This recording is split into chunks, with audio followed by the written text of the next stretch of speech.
1980 के दशक में अफ़गानिस्तान में जिहाद चल रहा था। इस जिहाद के पीछे अमेरिका का हाथ था। अमेरिका पाकिस्तान और सऊदी अरेबिया के साथ मिलकर अफ़गानिस्तान में जिहाद इसलिए कर रहा था क्योंकि वो अफ़गानिस्तान में सोवियत को हराना चाहता था। अमेरिका असला, बारूद, बम, पैसा, ये सारी चीज़ें पाकिस्तान को सप्लाई करता था। पाकिस्तान और अफ़गानिस्तान के रिश्ते वैसे भी बहुत समय से ख़राब चल ही रहे थे और ये पैसा, असला, बारूद, बम वगैरह लेकर पाकिस्तान ने अफ़गानिस्तान के अंदर सोवियत को कमज़ोर करने के लिए अमेरिका के बिहाफ पर ऑपरेशंस रन करने के नाम पर बहुत सारे संगठन बनाए।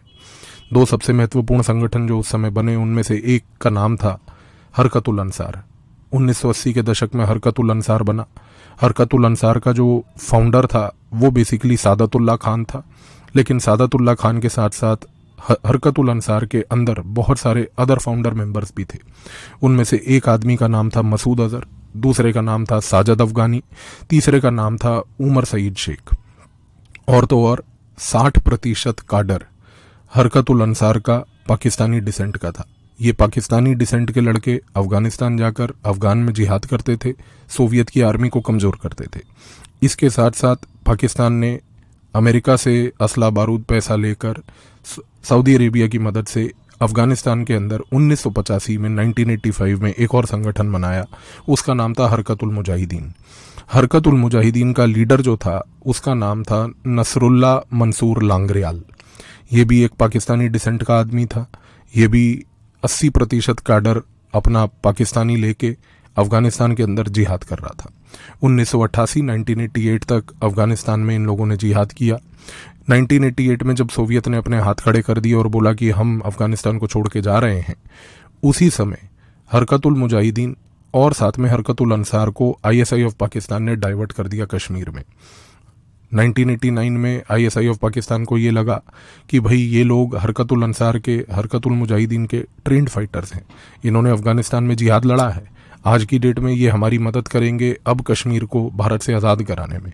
इन्होंने पूरा का पूरा हरकतुल अंसार, हरकतुल मुजाहिदीन का काडर डाइवर्ट करके कश्मीर की ओर लगा दिया। 1990 के दशक में कश्मीर में बहुत ही ज़बरदस्त वायलेंस हुई। इस वायलेंस के दौरान पाकिस्तान की तरफ से बहुत सारे आतंकवादी संगठन बने। 1989 में कश्मीर के अंदर आतंकवादी हरकतें करने के लिए आईएसआई ऑफ पाकिस्तान ने उस समय लश्कर ए तैयबा का भी गठन किया। और 1990 से 1990 से एक चीज़ और होने लगी। जब जब लश्कर ए तैयबा के ऊपर किसी प्रकार की गाज गिरती थी तो उसके काडर को हरकतुल अंसार में शिफ्ट कर देते थे। अगर हरकतुल अंसार के ऊपर कोई गाज गिरती थी तो उसका काडर तुरंत लश्कर ए तैयबा में शिफ्ट कर देते थे। तो पाकिस्तान ने ये जितने भी तंजीम बनाए, जितने भी संगठन बनाए जो कि कश्मीर में 1990 के दशक में ऑपरेट कर रहे थे, उन सारे तंजीमों के अंदर, सारे संगठनों के अंदर काडर इंटरचेंजेबली यूज़ किया जाता था। इसकी वजह से क्या होता था कि सारे जो ये टेररिस्ट हैं, ये जो काडर है, इन टेररिस्ट के काडर्स को हर जगह का एक्सपोजर अलग अलग संगठनों के थ्रू मिलता रहे। ये गेम जब चल ही रहा था तो इंडियन आर्मी ने अपने काउंटर ऑपरेशंस कश्मीर में चालू कर दिए। इंडियन आर्मी ने जब काउंटर ऑपरेशंस चालू किए तो उनको सबसे पहले तो ये चीज़ मालूम चली कि हरकतुल अंसार, हरकतुल मुजाहिदीन दो ऐसे संगठन हैं जो बहुत ही अग्रेसिवली ऑपरेट कर रहे हैं। इंडियन आर्मी को ये भी इंटेलिजेंस मिली, रिसर्च एंड एनालिसिस विंग और इंटेलिजेंस ब्यूरो के अधिकारियों के साथ काम करके, कि भाई साजिद अफगानी जो हरकतुल अंसार का एक बड़ा लीडर है वो कश्मीर में ही छुपा हुआ है और कश्मीर में रहकर घुसपैठ हरकत करके वो जब बॉर्डर पार करके भारत में घुसा था तब से वो पूरे ऑपरेशन यहीं रन कर रहा है। और तो और जैसे जैसे समय आगे बढ़ा 1992 1992 तक तो ये हालात हो गए कि इंडियन आर्मी को ये पुख्ता इंटेलिजेंस भी साबित हो गई कि भैया नसरुल्ला मंसूर लांगरियाल जो हरकतुल मुजाहिदीन का फाउंडर है वो आईएसआई के बिहाफ पर इस समय कश्मीर में बारामुल्ला के आसपास कहीं छुपा हुआ है और वो भी यहाँ से ही बैठ के पूरे ऑपरेशंस रन कर रहा है। 1992 में इंडियन आर्मी ने बहुत ही अग्रेसिव लेवल पर ऑपरेशंस चालू करे। इंडियन आर्मी का ऑब्जेक्टिव उस समय ये था कि भाई किसी तरीके से हम लोग नसरुल्ला मंसूर लांगरियाल जो हरकतुल मुजाहिदीन का लीडर है उसको पकड़ लें और साथ साथ अगर हो पाए तो साजिद अफगानी जो कि हरकतुल अंसार के बिहाफ पे कश्मीर में ऑपरेशंस रन कर रहा है उसको पकड़ लें। सक्सेस प्राप्त हुई।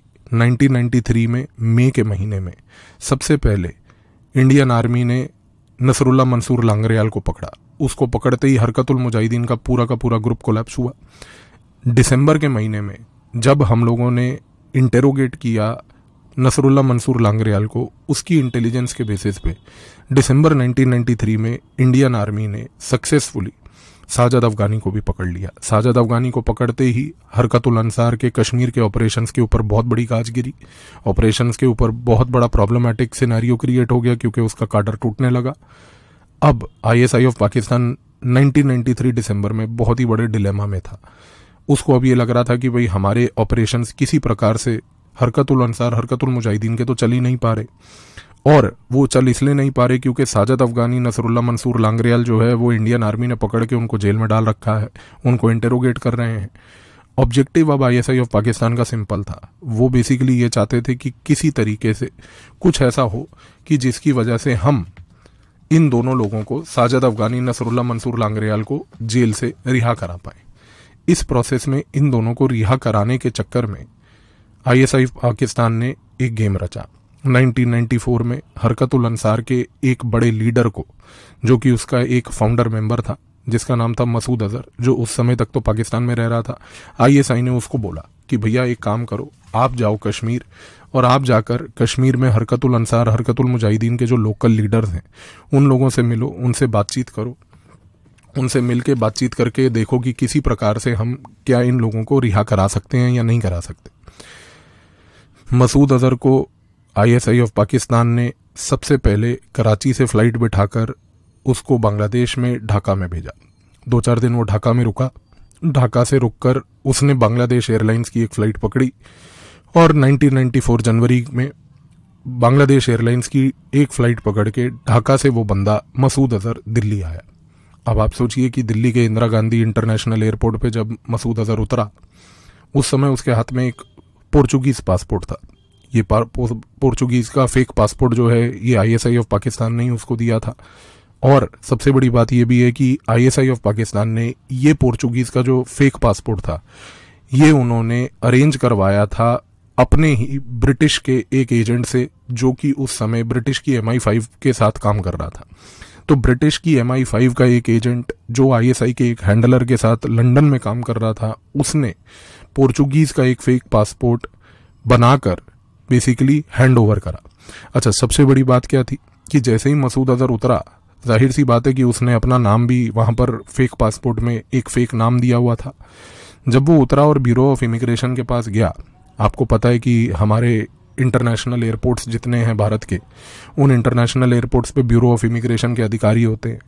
ये सारे ब्यूरो ऑफ इमिग्रेशन के अधिकारी जो हैं, और ब्यूरो ऑफ इमिग्रेशन पूरी जो है ये इंटेलिजेंस ब्यूरो को हैंडल करती है। यानी कि इनफैक्ट जो आपका इमिग्रेशन पे अधिकारी एयरपोर्ट पे बैठा है वो एक आईबी का ऑफिसर है। अब हुआ क्या कि जैसे ही वो ब्यूरो ऑफ इमिग्रेशन के अधिकारी के पास अपना पासपोर्ट को लेके गया वीज़ा को स्टैंप करवाने के लिए, तो वो इमिग्रेशन के ऑफिसर ने पासपोर्ट देखते ही बोला कि मसूद अजहर को कि भाई आपके पास ये पोर्चुगीज़ पासपोर्ट है लेकिन आप पोर्चुगीज़ तो दिखते नहीं। तो उसने वहाँ पर एक झूठी कहानी रची। उसने ब्यूरो ऑफ इमिग्रेशन के उस अधिकारी को चकमा देते हुए ये बोला कि हाँ, मैं पोर्चुगीज़ दिखता तो नहीं हूँ, लेकिन मेरे माँ बाप जो थे वो एशियंस थे, हम लोग पोर्चुगीज़ जाके सेटल हो गए, मैं तो एक्चुअली गुजराती ओरिजिन का डिसेंट का आदमी हूँ। तो उसने ये चकमा देते हुए कि मैं तो एक गुजराती हूँ और गुजराती डिसेंट का आदमी हूँ, मसूद अजहर ने पासपोर्ट स्टैम्प करवा के ब्यूरो ऑफ इमिग्रेशन से इवेंचुअली वो बाहर आया। एयरपोर्ट से बाहर उसने टैक्सी पकड़ी। टैक्सी पकड़ के वो सीधा दिल्ली में जनपथ होटल में कनॉट प्लेस में जाकर उसने चेक इन किया। कनॉट प्लेस में जनपथ होटल में चेक इन करके 3 से 4 दिन वो जनपथ होटल में रहा। उसके बाद जनपथ होटल को छोड़ के उसने दिल्ली से एक ट्रेन पकड़ी। ट्रेन पकड़ के वो लखनऊ गया। लखनऊ में उसने कुछ कार्यकर्ताओं से, अपने जानकार से कुछ मीटिंग करी। वहाँ से फिर वो जब वापस दिल्ली आया, तो दिल्ली जब आया तो उस समय उसने अशोका होटल में दिल्ली में चाणक्यपुरी में चेक इन किया। अब अशोका होटल में रहकर अगले 2 से 3 दिन मसूद अजहर ने एक प्लान बनाया। उस प्लान में सबसे पहले उसने क्या किया कि अशोका होटल से उसने अपने ही एक साथी हरकतुल अंसार के, जो उस समय श्रीनगर में था, जिसका नाम था अशरफ दार, उसको फ़ोन लगाया। अशरफ दार को बोला कि भाई अब आप आओ गाड़ी लेके और मुझे यहाँ से अब श्रीनगर को लेके चलो। अशरफ दार अगले दिन गाड़ी लेके श्रीनगर से दिल्ली पहुंचा। उसके बाद अशरफ दार और साथी में मसूद अजहर ये दोनों कश्मीर के लिए रवाना हो गए। श्रीनगर पहुंचे। श्रीनगर पहुंचने के बाद मदरसा कासमिया में लाल बाजार के पास वहां पर एक कमरा मसूद अजहर ने किराए पे लिया और मदरसा कासमिया के पास लाल बाजार के अंदर मसूद अजहर अगले 3-4 दिन रुका। वहां पर जब वो रुका तो जाहिर सी बात है अशरफ दार उसको मिला। अशरफ दार के साथ साथ एक हरकतुल मुजाहिदीन का आतंकवादी था जिसका नाम था अमजद बिलाल, वो भी उसको मिला। अब ये 3 लोग, अशरफ दार, अमजद बिलाल, मसूद अजहर, ये तीनों लोगों ने बैठकर प्लानिंग करी कि भाई किस प्रकार से साजिद अफगानी को, नसरुल्लाह मंसूर लांगरियाल को रिलीज करवाया जाए। तो अमजद बिलाल ने बोला कि भाई मेरे जानकार में एक ऐसा पुलिस का अधिकारी है जो जम्मू कश्मीर पुलिस में काम करता है, लेकिन वो अनंतनाग में पोस्टेड है, हमें उससे मुलाकात करनी होगी क्योंकि जेल के अंदर जहां पर साजिद अफगानी, नसरुल्लाह मंसूर लांगरियाल को रखा गया है, उस जेल के ब्लूप्रिंट्स हमें वही पुलिस वाला दे सकता है। तो अब ये निर्णय लिया गया कि ठीक है, ये मदरसा कासमिया बाजार, जो कासमिया के पास लाल बाजार में जहां पर अभी तक मसूद अजहर रह रहा था, उसने उस कमरे का किराया पूरा प्राप्त करके दिया, चेकआउट करा वहां से, और अगले दिन अमजद बिलाल, अशरफ दार, मसूद अजहर तीनों एक गाड़ी लेकर बेसिकली रवाना हो गए श्रीनगर से अनंतनाग की ओर। अब अनंतनाग के जब ये आउटस्कर्ट्स पर पहुंचे तो उस समय आउटस्कर्ट्स पे ही क्या हुआ कि इनकी जो मारुति थी, मारुति 800, वो बेसिकली खराब हो गई। अब क्योंकि ये लोग अनंतनाग एक प्रकार से ऑलमोस्ट पहुंच ही चुके थे, इनकी गाड़ी वहीं पर ऑलमोस्ट खराब हुई, तो उस समय ये हुआ कि भाई इन्होंने एक ऑटो पकड़ा और वो ऑटो को बोला कि भाई हमारे को अनंतनाग के अंदर मार्केट की ओर ले जा।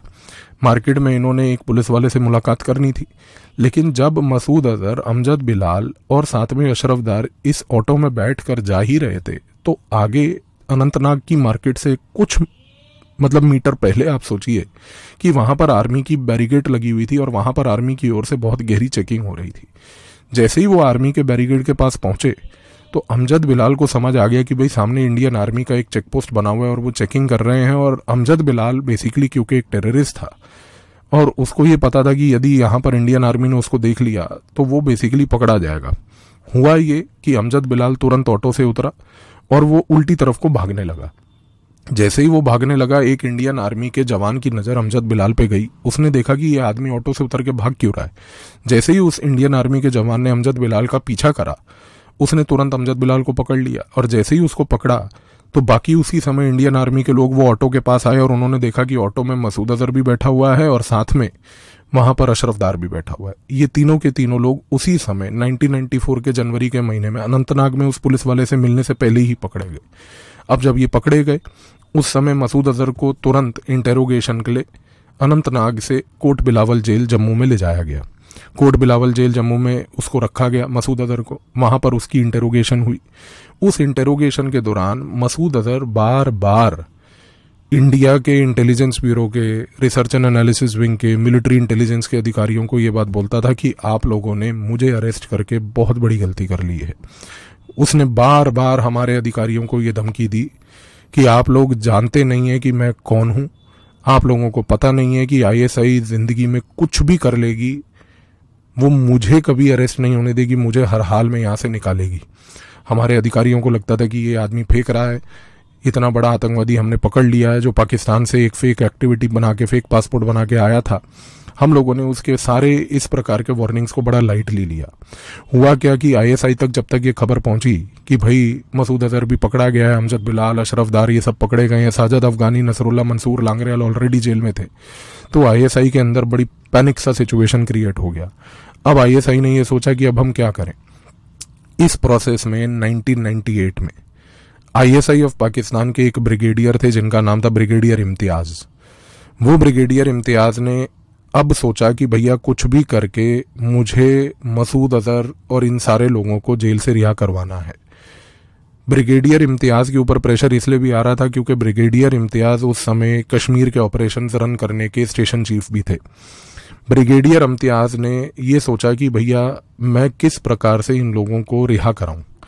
तो उस समय कई आईएसआई के अधिकारियों के साथ जब मीटिंग हुई तो उस मीटिंग में ब्रिगेडियर इम्तियाज को बोला गया कि भैया आज की डेट में एक ऐसा प्लान ऑफ एक्शन किया जा सकता है कि जिससे ये लोग बेसिकली रिहा भारत जो है बड़ी आसानी से कर दे, और वो ये है कि भाई भारत का कोई एक एयरक्राफ्ट आप हाईजैक कर लीजिए, और अगर वो एयरक्राफ्ट को हाईजैक कर लेते हैं तो हाईजैक करने के बाद ये होगा कि भाई उन पैसेंजर्स को रिलीज कराने के लिए भारत जो है वो उतावला हो जाएगा, और जब भारत उतावला होगा कि भाई मेरे पैसेंजर्स को आप छोड़ो, तो हम ऐसी कंडीशन रख देंगे कि आपके पैसेंजर तभी छूटेंगे जब आप हमारे ये लोगों को छोड़ो। लेकिन सबसे बड़ा सवाल ये था कि पाकिस्तान को ये समझ आने लगा कि भैया अगर मान लीजिए हम एयरक्राफ्ट को हाईजैक करते भी हैं तो पहली बात वो भारत से करना तो बड़ा मुश्किल है, यानी कि भारत का कोई एयरक्राफ्ट भारत के किसी तीसरे देश से जो ओरिजिनेट कर रहा है उसको हाईजैक करना पड़ेगा। फिर सबसे बड़ा सवाल ये भी उठा आईएसआई के उस समय डिस्कशन फोरम में कि भाई अगर हम मान लीजिए कि भारत का एक एयरक्राफ्ट किसी तीसरे देश से उठाकर हाईजैक करके भी लाते हैं, उसको हम पाकिस्तान तो ला ही नहीं सकते। यदि पाकिस्तान लेके आए तो हमारी तो बदनामी होगी और फिर उस केस में ये प्रॉब्लम और बढ़ेगी। तो उस समय जब ये प्लानिंग हो रही थी तो ब्रिगेडियर इम्तियाज को शाम को मिलने के लिए मोहम्मद अरशाद चीमा आया। अब ये मोहम्मद अरशाद चीमा कौन था? मोहम्मद अरशाद चीमा उस समय बेसिकली डिप्टी हाई कमिश्नर था पाकिस्तान का नेपाल में। मोहम्मद अरशाद चीमा जब आया और शाम के समय जब वो ब्रिगेडियर इम्तियाज के साथ बैठा, उस समय ब्रिगेडियर इम्तियाज को उसने ये आइडिया दिया कि भाई आपको अगर भारत का किसी प्रकार का कोई एयरक्राफ्ट हाईजैक करना है तो आप ये प्रकार की एक्टिविटी जो करनी है इसको नेपाल से कर लो, क्योंकि नेपाल के अंदर उस समय सिक्योरिटी एट दी एयरपोर्ट बड़ी वीक हुआ करती थी और उस कमजोर सिक्योरिटी का नाजायज फायदा उठाया जा सकता है। तो इस केस में ऐसी गेम प्लान बनाई गई कि ब्रिगेडियर इम्तियाज अपने आईएसआई के कुछ अधिकारियों के साथ इवेंचुअली एक एयरक्राफ्ट में बैठकर काठमांडू गए। काठमांडू में जाकर मोहम्मद अरशाद चीमा ने उनको डिप्लोमेटिकली अपनी हाई कमीशन और एम्बेसी के पूरे प्रेमाइस के अंदर ही रखा। वहां पर बैठ के प्लानिंग की गई। अब सबसे बड़ी बात यह थी कि ब्रिगेडियर इम्तियाज का काठमांडू में एम्बेसी में जाना और ब्रिगेडियर इम्तियाज के साथ आईएसआई के बहुत सारे अधिकारियों का एम्बेसी में पहुंचना, ये चीज वैसे तो बहुत ही टाइट लिप्ड और बहुत ही सीक्रेट रखी गई, लेकिन उस समय एक चीज ये थी कि जो इंडिया की एम्बेसी थी काठमांडू में, उस एम्बेसी में हमारा एक सेकंड सेक्रेटरी के रैंक पे एक ऑफिसर था जिसका नाम था यूवी सिंह। यूवी सिंह जो उस समय इंडिया का सेकंड सेक्रेटरी था काठमांडू की एम्बेसी में, वो बेसिकली भारत की रिसर्च एंड एनालिसिस विंग का एक RNAW का ऑपरेटिव था। उस बंदे के बहुत सारे जानकार जो रॉ के पेरोल पे काम कर रहे थे वो बेसिकली पाकिस्तान के एम्बेसी के अंदर थे। अब उन्होंने ये खबर यूवी सिंह तक पहुंचाई कि भाई यहां पर ब्रिगेडियर इम्तियाज आया है। अब रॉ के ऑपरेटिव के पास जब ये रिपोर्ट पहुंची कि ब्रिगेडियर इम्तियाज आया तो जाहिर सी बात है कि रॉ को कोई बहुत ज्यादा समय तो लगा नहीं। उन्होंने जांचा पड़ताला और पता चल गया कि भैया ब्रिगेडियर इम्तियाज तो आईएसआई का है, और अगर वो आईएसआई का आदमी जो है वो अगर मान लीजिए काठमांडू आया है और उसके साथ बहुत सारे आईएसआई के अधिकारी आए हैं तो वहां पर वो कोई टूरिज्म करने तो आएंगे नहीं। तो यूवी सिंह ने अपने ही उन एजेंट्स को जो पाकिस्तान के एम्बेसी में उसी के पेरोल पे काम कर रहे थे उनको बोला कि भैया आप ब्रिगेडियर इम्तियाज और उसके अधिकारियों पे नजर रखो। उनके ऊपर स्नूपिंग होना चालू हो गया इन्हीं के पाकिस्तानी लोगों की तरफ से। और जब वो स्नूपिंग हो रही थी तो उस समय ये प्लान बनाया जा रहा था कि भाई भारत का कोई एयरक्राफ्ट हम लोग हाईजैक करेंगे काठमांडू से। अब ये इंफॉर्मेशन एक बड़ी रूडिमेंट्री फॉर्म में पाकिस्तान के उस ऑपरेटिव ने यूवी सिंह को प्रोवाइड करी। अब यूवी सिंह ने जब ये चीज इंफॉर्मेशन देखी कि भैया एक ब्रिगेडियर इम्तियाज मोहम्मद अरशाद चीमा के साथ बैठ के, जो कि एक डिप्लोमेट है, प्लान बना रहे हैं कि भारत का कोई एयरक्राफ्ट ये लोग हाईजैक करने जा रहे हैं काठमांडू से, तो उसने तुरंत एक रिपोर्ट तैयार करी। और रिपोर्ट तैयार करके उसी ने यूवी सिंह ने उसी समय हमारी इंडिया की एम्बेसी काठमांडू में शशि भूषण सिंह तोमर, SBS तोमर नामक एक अधिकारी होता था, और SBS Tomar basically counsellor rank की पोस्ट को ऑक्यूपाई करके बैठा था। SBS तोमर जो इंडियन एम्बेसी काठमांडू में काउंसलर रैंक की पोस्ट पे था, वो खुद भी एक रॉ ऑपरेटिव था। तो जब यूवी सिंह ने अपने ही बॉस के पास ये रिपोर्ट ले जाके दी और SBS तोमर को ये बात बोली कि सर ऐसा ऐसा प्लान बन रहा है, मेरी इंटेलिजेंस के नेटवर्क्स और सोर्सेज ने मुझे बताया है कि ब्रिगेडियर इम्तियाज इसके साथ साथ मोहम्मद अरशाद चीमा जैसे लोग जो हैं ISI के ऑपरेटिव्स काठमांडू से कोई एयरक्राफ्ट को हाईजैक करने जा रहे हैं और ये इंडिया का कोई एयरक्राफ्ट होगा। आप रॉ को इतला कर दीजिए, आप ये भी इंश्योर करिए कि एविएशन रिसर्च सेंटर जो रॉ के अंदर एक यूनिट है उसको ये बात पहुंचे। आप साथ में इंटेलिजेंस ब्यूरो के एसेट्स को भी एक्टिवेट करवा के बता दीजिए, उन तक इन्फॉर्मेशन पहुंचा दीजिए। अनफॉर्चुनेट रियलिटी ये हुई कि शशि भूषण सिंह तोमर ने उस रिपोर्ट के ऊपर कोई कार्रवाई नहीं करी। यूवी सिंह की इस रिपोर्ट के ऊपर उसने कोई एक्शन नहीं लिया। इनफैक्ट उसने ये रिपोर्ट दिल्ली तक भी नहीं भेजी कि दिल्ली में रॉ के जॉइंट सेक्रेटरी के पास, जो नेपाल डेस्क को हैंडल कर रहा था, यदि अगर उसके पास ये इन्फॉर्मेशन आ जाती तो कम से कम कुछ होता। और हुआ वही जो प्लान्ड था। हुआ ये कि भाई उस समय लगभग 25 दिसंबर के आसपास 1999 में ISI ऑफ पाकिस्तान ने इंडियन एयरलाइंस का एक एयरक्राफ्ट IC-814 उसको हाईजैक कर लिया। और सबसे बड़ी बात ये थी कि उसको जब हाईजैक किया तो वो हाईजैक करके उस एयरक्राफ्ट को पहले लाए तो दिल्ली, पर उसको दिल्ली लैंड नहीं करने दिया। हाईजैक होने के बाद वो एयरक्राफ्ट पहुंचा आपके अमृतसर एयरपोर्ट पे। अमृतसर पे जब वो लैंड हुआ तो वो लैंड होके वहां पर बहुत समय तक खड़ा रहा। अच्छा, सबसे बड़ा सवाल ये था कि जब आपका एक एयरक्राफ्ट हाईजैक हो गया है, ये इंफॉर्मेशन पायलट ने एयर ट्रैफिक कंट्रोल को दे दी थी कि हमारा एयरक्राफ्ट हाईजैक्ड है। हाईजैकर्स एयरक्राफ्ट में जो बंदूक लेके आए हैं, उसने ये तक बता दिया था कि भैया 5 हाईजैकर्स हैं और ये पांचों के पांचों हाईजैकर्स के पास बंदूक है। तो उस समय अमृतसर एयरपोर्ट पे जब ये एयरक्राफ्ट खड़ा रहा, किसी प्रकार की कार्रवाई नहीं की गई उस एयरक्राफ्ट पे। NSG के कमांडोज भी दिल्ली से भेजे नहीं गए। सबसे बड़ा सवाल उठता है कि ऐसा क्यों हुआ। उसका सबसे बड़ा रीजन ये है कि जिस दिन ये एयरक्राफ्ट हाईजैक हुआ था IC-814, उसी IC-814 की सीट 16C पे बैठा हुआ था शशि भूषण सिंह तोमर खुद, जो काठमांडू से दिल्ली आ रहा था।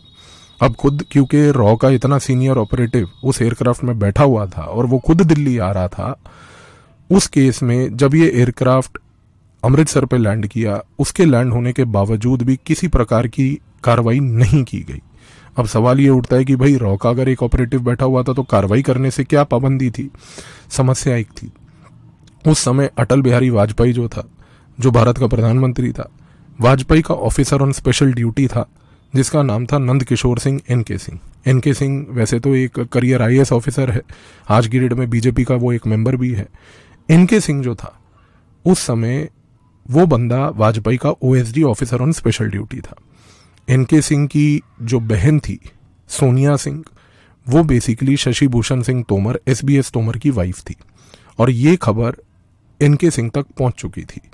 NK सिंह को ये बात पता चल चुकी थी कि भैया मेरी बहन का जो हस्बैंड है वो इस समय एयरक्राफ्ट में हाईजैक्ड है। और तो और NK सिंह का ही एक रिलेटिव, उस समय बहुत ही close relative, national security guards NSG का डायरेक्टर भी था। इन लोगों ने प्रधानमंत्री वाजपेयी को बिना कॉन्फिडेंस में रखे हुए आपसी गेम प्लान रच लिया कि NSG कमांडोज को भेजा ही ना जाए।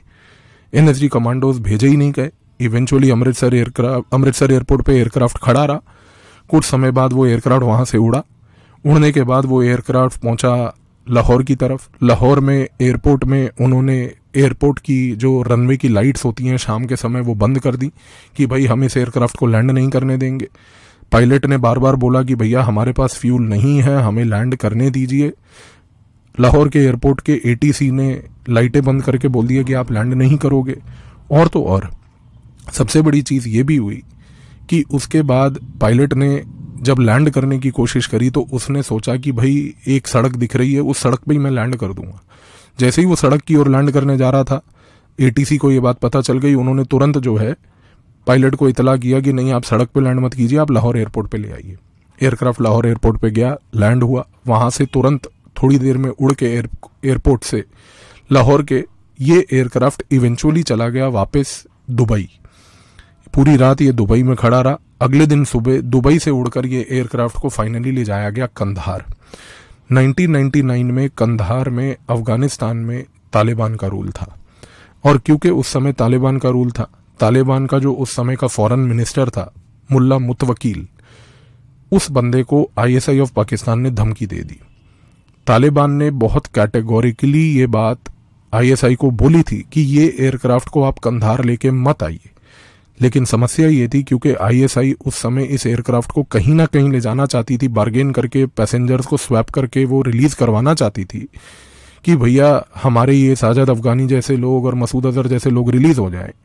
तो ISI ने तालिबान के लीडरों के ऊपर दबाव डालना शुरू कर दिया। तालिबान के बहुत सारे लीडर्स की फैमिलियां पाकिस्तान में रहती थीं। आईएसआई ऑफ पाकिस्तान ने इन लोगों को ये बात बोलनी शुरू कर दी, तालिबान के लीडर्स को, कि यदि आप अगर इस एयरक्राफ्ट को IC-814 को कंधार में लैंड नहीं करने देंगे तो मजबूरन आपकी फैमिलीज और उनकी सिक्योरिटी खतरे में आ जाएगी।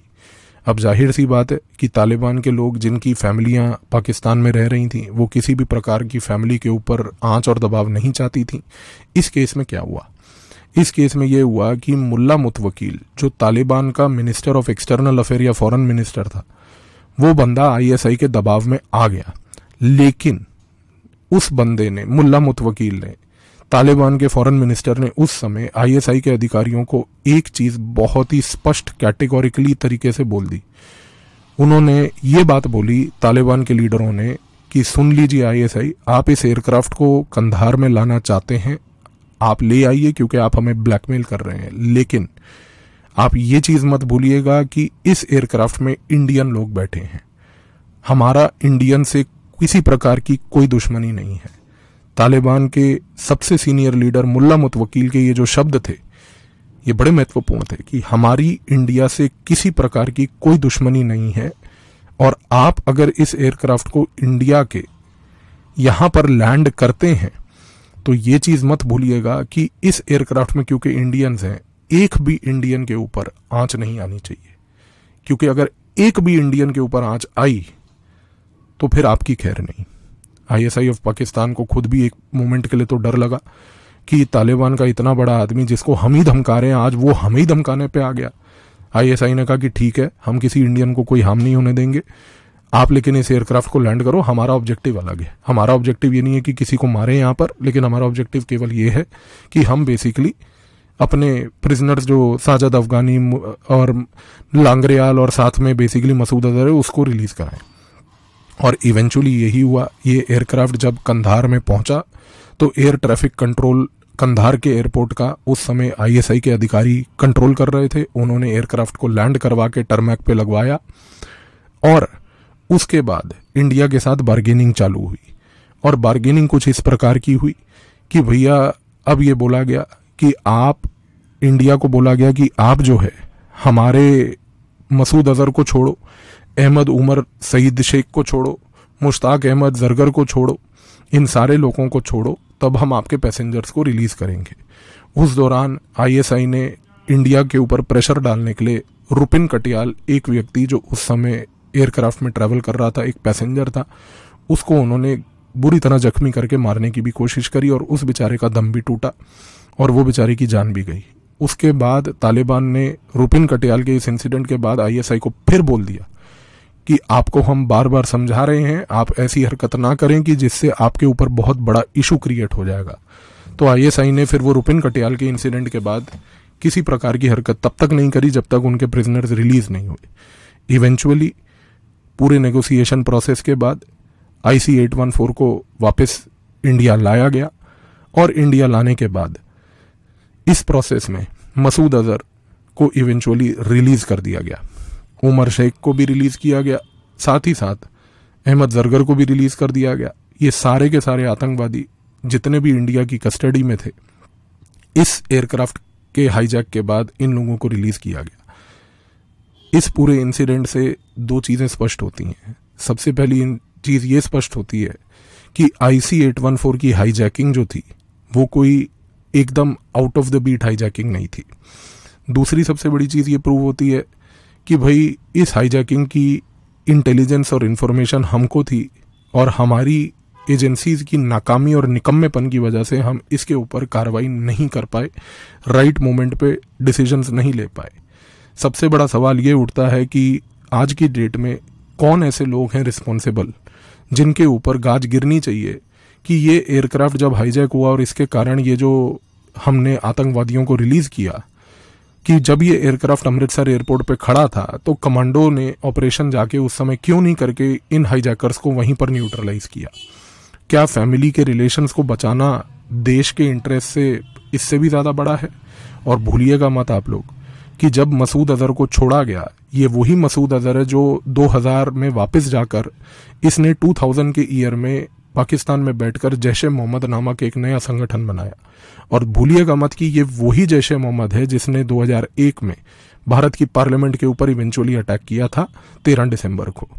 तो आज की डेट में ये मसूद अजहर जो कंटिन्यूसली आज की डेट में भी पाकिस्तान में एक फ्री रन करके घूमता है, ये आज इसलिए घूम पा रहा है बिकॉज अमृतसर एयरपोर्ट पे अगर कुछ एक्शन ले लिया जाता, उस समय अगर देश हित में काम किया जाता फैमिली के ऊपर के छोड़ के, तो शायद भारत की पार्लियामेंट पे ये अटैक ना होता। और शायद भारत की पार्लियामेंट के अटैक के बजाय सबसे बड़ी चीज ये भी थी कि यहां पर किसी भी तरीके से जैश-ए-मोहम्मद नामक संगठन शायद कभी बनता ही नहीं। आज जैश-ए-मोहम्मद भारत के लिए एक बहुत बड़ा सिक्योरिटी थ्रेट है। लश्कर-ए-तैयबा तो पहले से ही सिक्योरिटी थ्रेट था ही, और जैश-ए-मोहम्मद और लश्कर के बीच में एक अग्रेसिव लेवल का कंपटीशन भी चलता रहता है। लेकिन सवाल यही उठता है कि कौन लोग रिस्पॉन्सिबल हैं। लेकिन आखिरी चीज जरूर मत भूलिएगा कि जो जनरली एक मिथ चलाया जाता है, कि मिथ ये था कि भाई तालिबान जो है उसने IC-814 को हाईजैक किया, तालिबान जो है IC-814 के हाईजैकिंग में उसका बहुत बड़ा रोल था। ये सारा का सारा एक मिथ है। ये एक झूठी नैरेटिव है जो अनफॉर्चुनेटली सोसाइटी में फैलाई जा रही है बार बार, क्योंकि तालिबान किसी भी प्रकार से ना तो इस ऑपरेशन में इन्वॉल्व था और ना ही उसने इस ऑपरेशन में किसी प्रकार की सहमति भी दी। एक पॉइंट पे आकर तालिबान के लोगों को सबड्यू कर लिया पाकिस्तान ने, थ्रेटन करके, ब्लैकमेल करके।